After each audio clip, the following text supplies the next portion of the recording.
Your brain believes what you repeatedly tell it. This is one of the most underestimated truths about human psychology. Every thought you think, every word you speak, and every story you replay in your mind sends signals to your brain about who you are and how the world works. Over time, those signals shape your beliefs, your identity, and your behavior, even if they're not true. If you keep telling yourself you're not good enough, your brain begins to filter reality to support that belief. You'll notice only the times you fail, ignore the times you succeed, and subconsciously sabotage opportunities. The brain is like a sponge. It absorbs the messages you feed it, whether they come from your own voice or from the environment around you. What's fascinating is that the brain doesn't argue. It doesn't fact-check your self-talk. It doesn't say, wait, you've succeeded before, remember? No. It accepts repeated thoughts as truth, especially emotional ones. That's why negative self-talk is so dangerous. A single harsh sentence like, I'm such a failure, might seem harmless, but if you say it often enough, your brain starts operating as if it's true. It becomes a lens through which you interpret everything. But here's the good news. This mechanism works both ways. Just as the brain can be programmed with doubt and fear, it can be trained to believe in confidence, capability, and growth.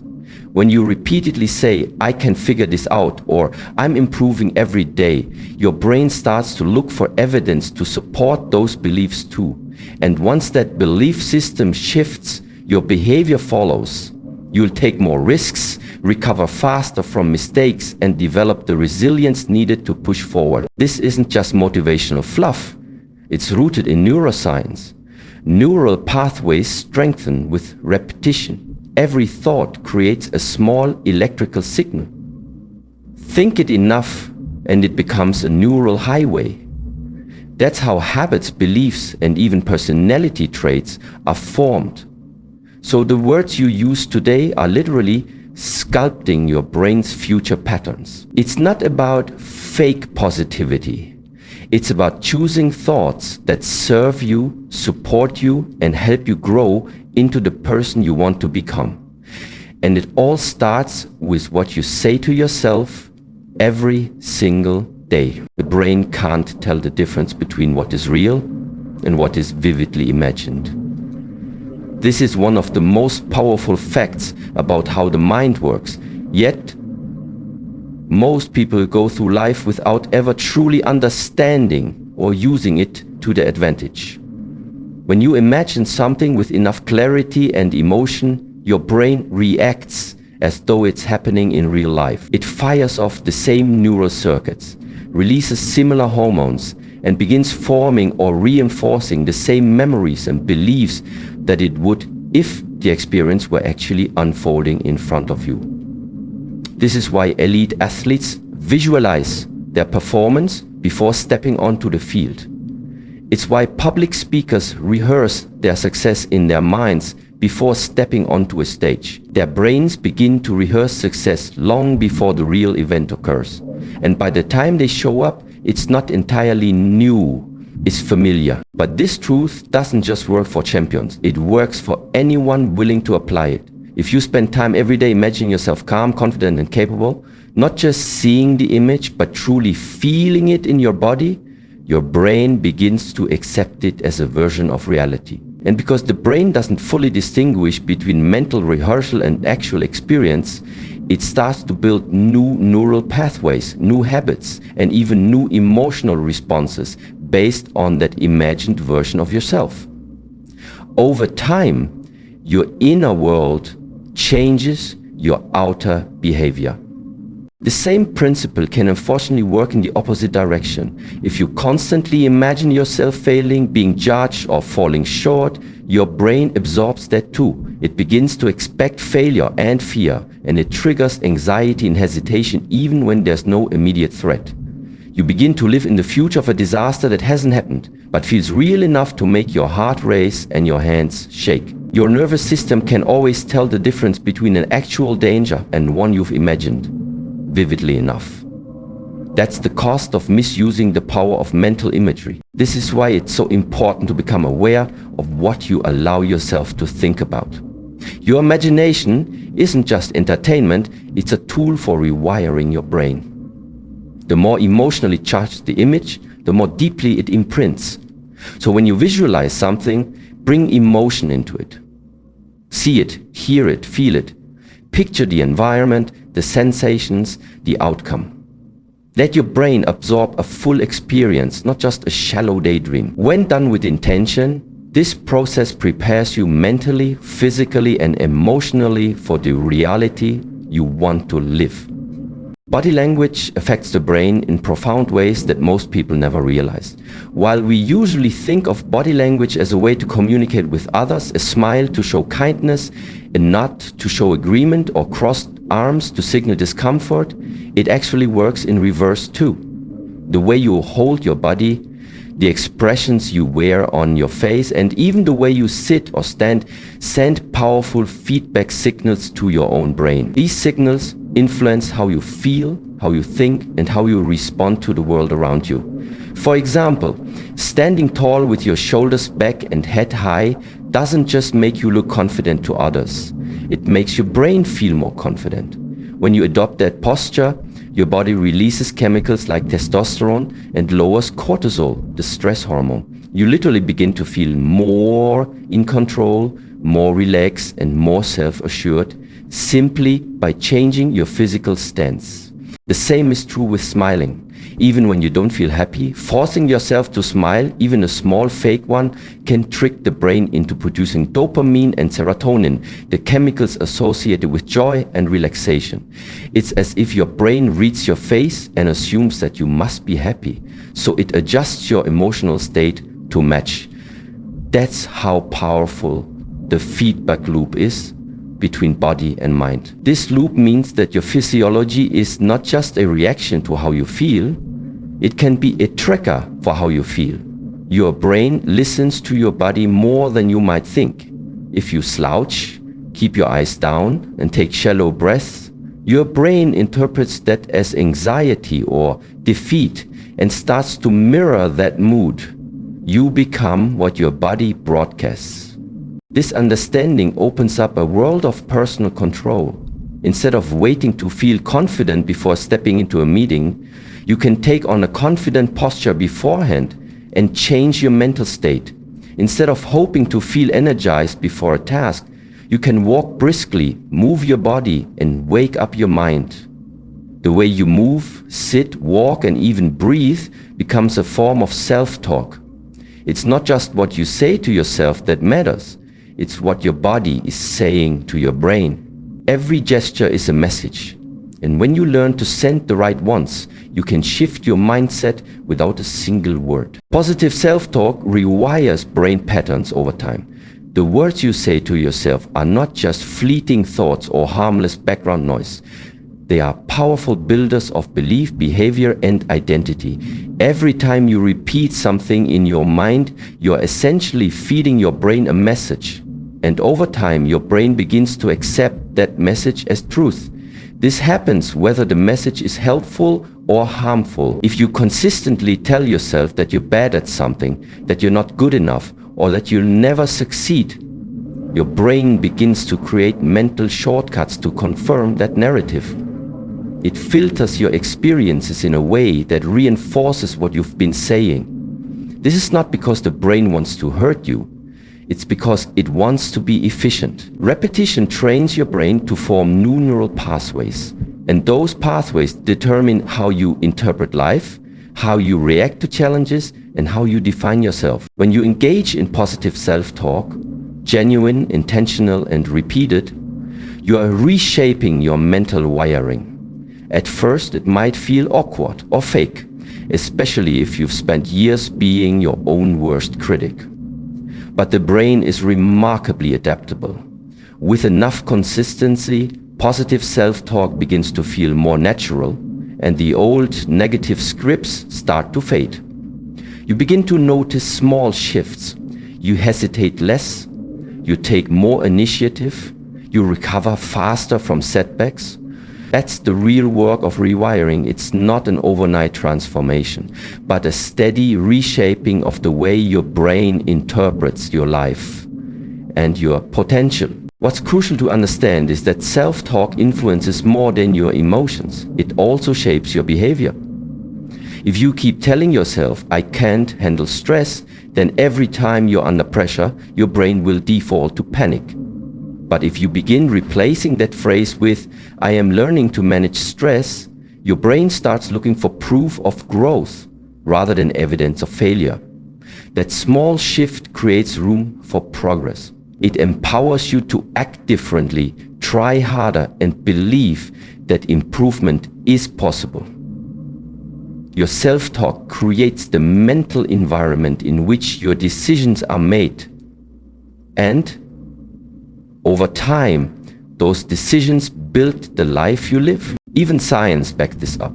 Studies in cognitive behavioral therapy show that changing inner dialogue can lead to measurable changes in mood, resilience, and performance. Athletes, CEOs, teachers, and performers all use self-talk to regulate pressure, boost confidence, and stay focused. If it works for them, it can work for anyone. The key is repetition. The brain learns by doing, hearing, and seeing things again and again. So, when you choose to speak to yourself with kindness, encouragement, and belief, even when it's hard, you're not being unrealistic. You're being strategic. You're laying down the mental tracks that lead to confidence, capability, and change. It may take time, but every word counts. Every thought plants a seed, and over time, those seeds grow into a mindset that supports your success instead of standing in the way of it. Fear is the brain's default setting. This isn't a flaw. It's a survival mechanism that has evolved over millions of years. The brain's number one job is not to make you successful, happy, or even fulfilled. Its number one job is to keep you alive. And because of that, it's naturally wired to scan for danger, to avoid risk, and to pull you away from anything unfamiliar or uncertain. Thousands of years ago, that instinct kept our ancestors alive in the wild. But in today's world, the threats are no longer predators or physical danger.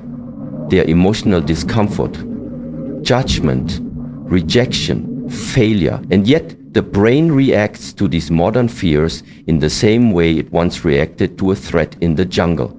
It says stop, stay safe, don't try, don't change. This built-in fear response is often automatic. You feel a desire to try something new, speak in public, start a business, make a big decision, and suddenly, without warning, your brain floods you with doubt. What if you fail? What will people think? What if you're not good enough? These thoughts don't come because they're true. They come because your brain sees discomfort as danger. It doesn't want you to grow, it wants you to survive. And to the brain, staying in your comfort zone feels like survival. Anything outside of it is treated as a threat, even if it's exactly what you need to evolve into the person you want to become. The mistake most people make is thinking that fear means stop. They wait to feel ready. They wait for the fear to go away. But fear doesn't disappear on its own, especially not when it's coming from a part of your brain that's wired to protect you from change. You cannot think your way out of fear because fear is emotional, not logical. You have to act through it. And when you do, something remarkable happens. The brain begins to recalibrate. The more you face the fear, the more the brain learns that what you feared isn't fatal, it's just unfamiliar. With repetition, the fear lessens, the discomfort fades, and the brain begins to shift from protection mode to growth mode. Understanding this gives you the power to make a choice. You can either let the brain's fear response dictate your actions, keeping you stuck, small, and stagnant, or you can recognize it for what it is, a built-in alarm that's not always accurate. You can learn to hear the voice of fear and move anyway, not recklessly, but courageously. Because the truth is, most of what you fear is not real. It's a story created by a brain that wants to keep you safe. But safety and fulfillment rarely exist in the same place. Growth always lives on the edge of discomfort. And if you can step through that fear, if you can lean into it instead of retreating, your brain will begin to change. And with it, so will your entire life. Small actions can trick the brain into motivation and productivity. One of the biggest myths people believe is that motivation must come first, that you have to feel inspired, energized, or mentally ready before you can begin doing the work. But the truth is, waiting for motivation is one of the most reliable ways to stay stuck. The brain is naturally resistant to effort, especially when a task feels big, uncertain, or overwhelming.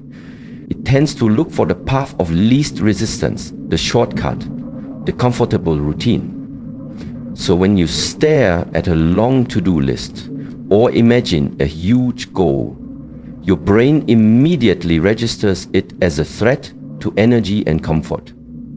That's why it becomes difficult to even start. But here's the paradox. Motivation doesn't precede action. It often follows it.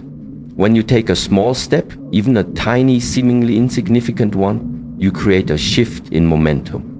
That action sends a signal to your brain. You're doing this. The task is no longer something looming in the distance, it's something you've already begun. And that small win releases a burst of dopamine, the brain's reward chemical. Even a minor achievement, like making your bed, writing one sentence, or putting on workout clothes, can trigger this release. Your brain gets a taste of progress and it wants more. The act of doing, not thinking about doing, creates the emotional and chemical shift you were waiting for. This is why strategies like the 2-minute rule work so well. The idea is simple. If a task will take less than 2 minutes, do it immediately. But more importantly, use that first 2 minutes to start a larger task. Just write for 2 minutes. Just clean one corner of the room. Just open the laptop and write one email. Often, once you begin, your brain stops resisting and starts cooperating. That's the power of tricking your brain. You bypass the fear, the pressure, and the overwhelm by focusing on the smallest possible step. It might not feel like much, but these small wins accumulate. They create a pattern of success. They train your brain to associate action with reward, which builds confidence. Over time, this rewires your brain's default response from hesitation to engagement. You begin to develop an identity not just as someone who has goals, but as someone who acts on them. It becomes easier to get started because your brain learns that starting is safe, doable, and even enjoyable. This approach doesn't require willpower, perfect planning, or hours of free time. It requires only one thing: movement. Forward motion, no matter how small, signals the brain that change is happening. And the brain, once it detects movement, will often begin supplying the energy, motivation, and clarity that seemed to be missing just moments before. What once felt like a mountain becomes a series of small steps, and step by step you climb. Changing your environment helps override bad habits. Many people try to change their behavior purely through willpower, believing that if they just push harder or stay more disciplined, they can overcome procrastination, distractions, or destructive routines. But what they don't realize is that willpower is limited. It fades throughout the day, especially when you're stressed, tired, or overwhelmed. The real key to long-lasting change often lies not in trying harder, but in changing the spaces you live and work in. Because your environment silently influences your decisions every moment of the day. Your brain is constantly responding to visual cues, familiar triggers, and repeated patterns without your conscious awareness. If your environment is filled with signals that support bad habits, those habits will be much harder to break, no matter how strong your intentions are. Consider how often a habit is linked to a specific place or object. You might not even be hungry, but when you walk into the kitchen and see snacks on the counter, your brain cues you to eat. You might intend to study or work, but if your phone is next to you buzzing with notifications, your attention is constantly being pulled away. These aren't failures of discipline, they're responses to design. Your brain is wired to take the path of least resistance, so when temptation is close and effort is high, you default to comfort. The solution is not just to resist the temptation, but to remove or replace the trigger. Changing your environment doesn't mean moving to a new house or quitting your job. It can start with the smallest adjustments. Put your phone in another room while you work. Replace junk food on the counter with water or fruit. Rearrange your workspace so it feels inviting and organized. Lay out your workout clothes the night before so you're cued to move the next morning. Every tweak you make is a message to your brain. This is who I am now, and this is what I prioritize. Over time, these external cues start to form new mental associations. The place where you once scrolled endlessly on your phone becomes the space where you now read, write, or think. The kitchen becomes a place for nourishment instead of indulgence. The change becomes automatic because the cues around you are different. There's also power in changing the people and conversations that surround you. Your brain is deeply influenced by social environments. If you're around people who constantly complain, gossip, or avoid responsibility, that mindset seeps into your thinking. But if you intentionally place yourself in environments, physical or digital, where growth, creativity, and discipline are the norm, your brain rises to match that energy, which mirrors the behaviors it sees the most. That's why accountability groups, clean spaces, and even background music or lighting can affect how you feel and behave. You're not weak if you struggle to stay consistent. You're likely surrounded by triggers that are pulling you in the wrong direction. The truth is, you don't rise to the level of your goals, you fall to the level of your systems. And your environment is one of the most powerful systems you can build or rebuild. It can either make your habits harder or make them almost automatic. When you change what your brain sees, hears, and senses every day, you begin to change how it thinks, reacts, and chooses. That's why one of the most effective ways to upgrade your life isn't just to change your mind, it's to change what's around you. The brain responds more to emotions than logic. While we often like to believe that we make decisions based on rational thought, careful planning, and logical analysis, the reality is that most of our choices are driven by how we feel in the moment. Emotions play a far more significant role in shaping our behavior than facts ever do. This is because the emotional center of the brain, particularly the amygdala, reacts faster and more strongly than the rational part of the brain, the prefrontal cortex. Before we've had time to reason through a situation, our emotions have already started influencing our thoughts, our energy, and even our body's physical response. That's why fear, excitement, shame, or joy can push us to act, or stop us in our tracks long before logic has had a chance to step in. Think about how many times you've known the right thing to do, maybe to exercise, eat healthy, speak up, or start a task. And yet, you didn't do it. It wasn't because you didn't know better. It was because the emotional resistance was stronger than the logical reason. Maybe you felt overwhelmed, embarrassed, anxious, or bored.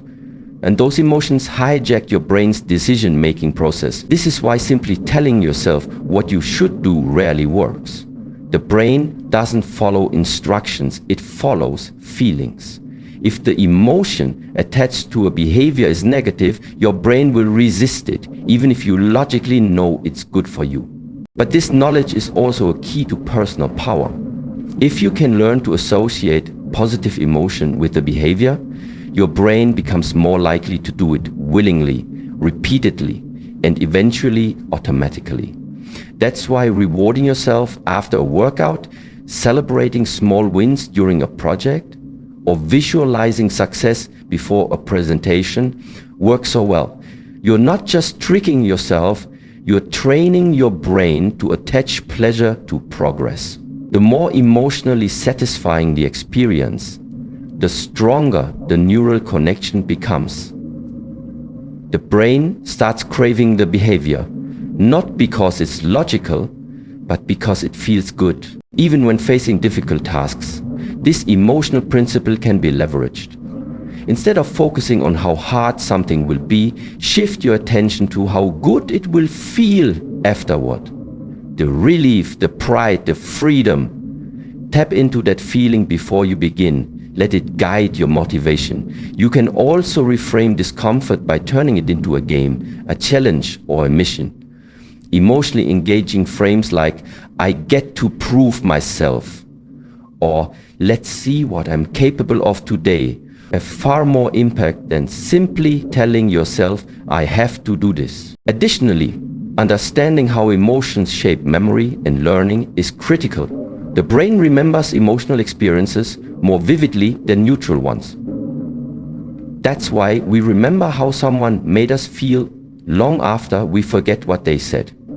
If you want to learn something deeply, tie it to emotion, curiosity, excitement, inspiration. This is why passionate teachers and engaging storytelling are so effective in education. They create an emotional experience that embeds the lesson more deeply into the brain's long-term storage. Ultimately, if you want to influence your own behavior, don't just ask what you think about something. Ask how you feel about it. That feeling is what your brain is responding to. Change the emotion and you change the decision. Learn to work with your emotions instead of ignoring or fighting them, and you begin to access the deeper currents that truly shape your life. Repetition creates reality in the brain. One of the most powerful and often underestimated truths about the human mind is that whatever you expose it to repeatedly becomes familiar. And whatever becomes familiar begins to feel true, even if it's not. The brain is constantly seeking patterns, looking for consistency in your internal and external world to build mental shortcuts. These shortcuts, known as neural pathways, are what allow you to operate efficiently without having to relearn how to think or respond in every situation. And the way these pathways are built is through repetition. The more often you think a thought, say a phrase, perform an action, or imagine a scenario, the more deeply it becomes wired into your brain's operating system. Over time, that repeated experience doesn't just feel normal, it becomes your version of reality. This is how beliefs are formed, not because something is objectively true, but because it's been repeated so often that your brain has accepted it without question. If you were told from a young age that you're not good enough, or if you've repeatedly told yourself that you'll never succeed, those words have likely carved deep grooves in your thinking. You might logically understand that those beliefs are false or limiting, but emotionally they feel real. And that's because they've been rehearsed so many times. The brain doesn't ask whether a repeated thought is helpful, fair, or empowering. It only asks, is this familiar? And the more familiar something becomes, the more automatically your brain reaches for it in the future. This principle applies to all areas of life. If you repeatedly visualize failure, your brain begins to expect it. If you constantly rehearse worry, your brain becomes better at being anxious.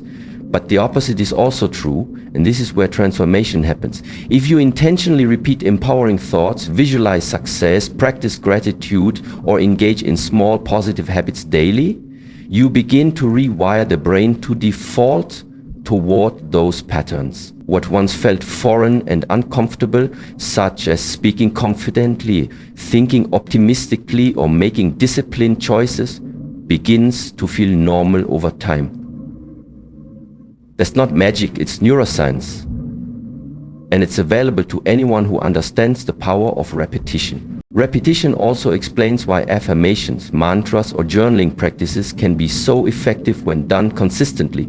You are not simply writing words on a page or saying things into the air, you are training your brain to fire certain neurons in a consistent pattern. Over time, that pattern becomes stronger, more automatic, and more accessible, When faced with a challenge, your brain will reach for the belief that's been repeated the most. And if that belief is one of strength, clarity, or resilience, your behavior will follow accordingly.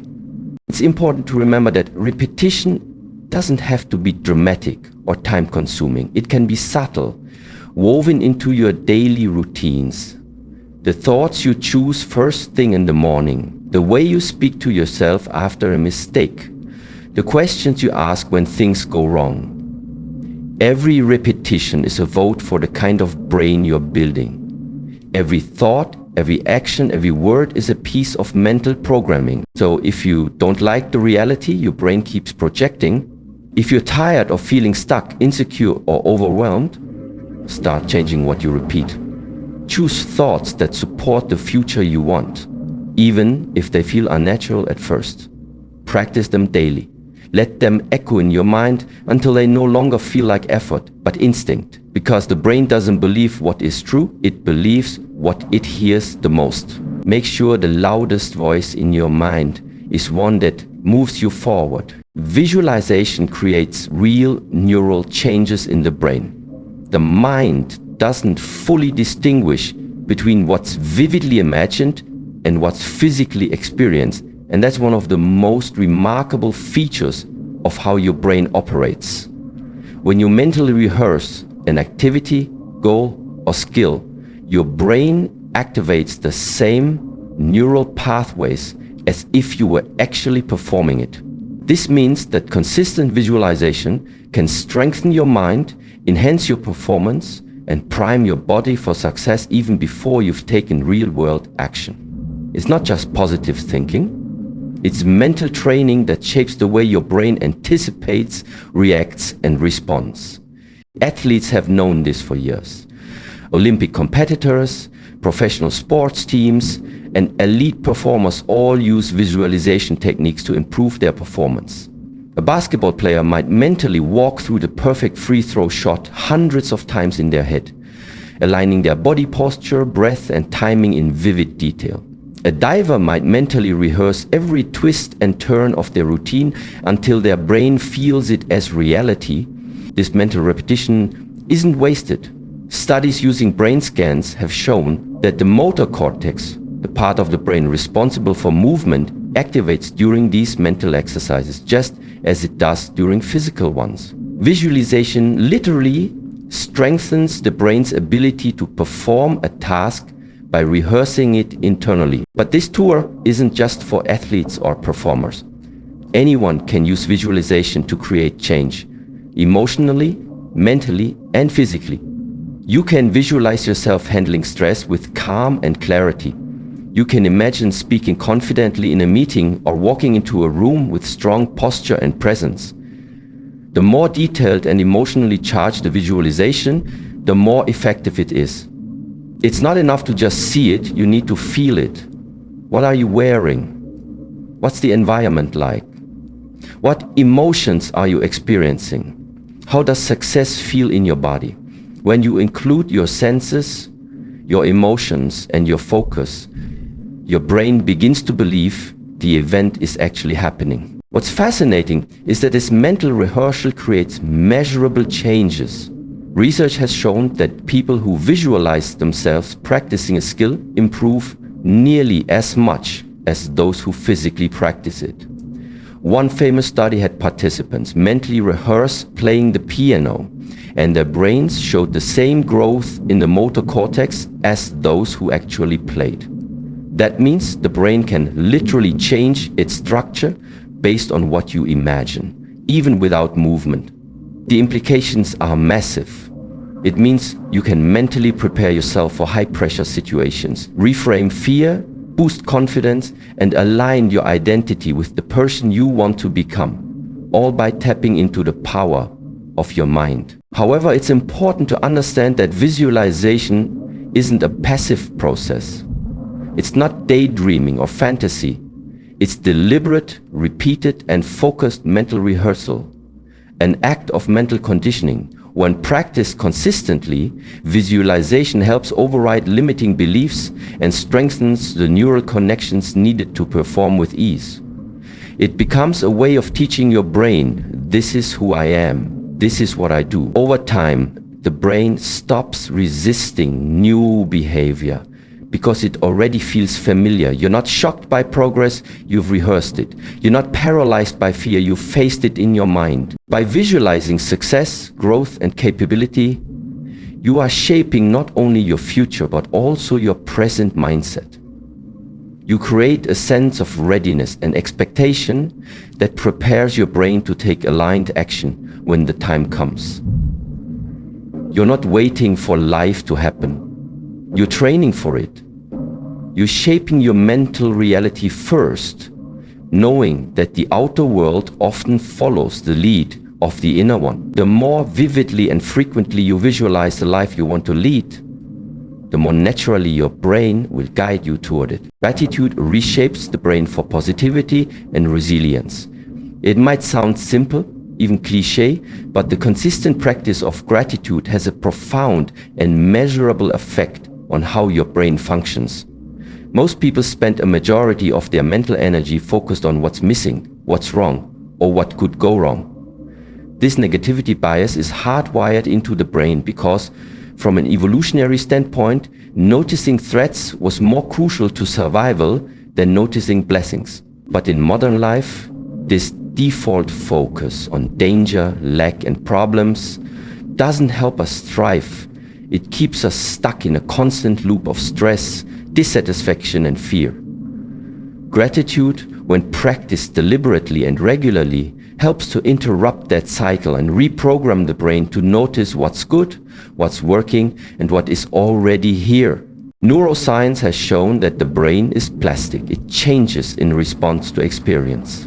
This concept, called neuroplasticity, means that when you repeatedly direct your attention towards something, whether it's fear or gratitude, the associated neural pathways grow stronger. When you practice gratitude consistently, you literally strengthen the circuits in your brain that search for positivity, joy, and connection. Over time, this changes your emotional baseline. Instead of scanning the world for threats, your brain starts scanning for blessings. Instead of reacting to stress with anxiety, you begin responding with perspective and patience.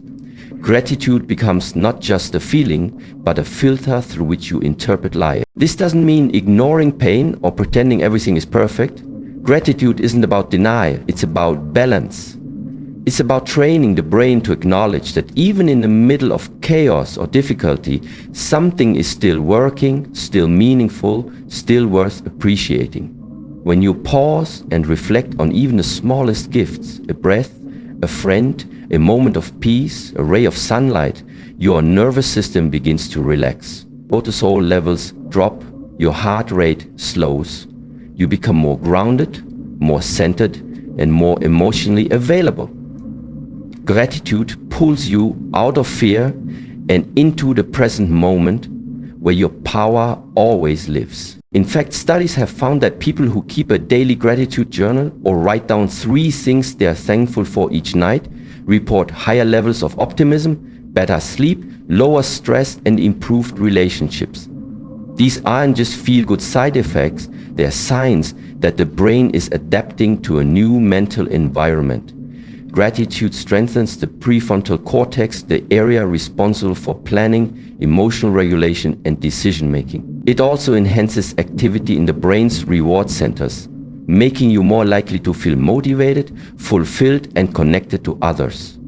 It becomes easier to appreciate life, not because life got easier, but because your brain got better at recognizing the good in it. The transformative power of gratitude lies in its consistency. A single moment of appreciation might lift your mood temporarily, but sustained practice changes how your brain is wired.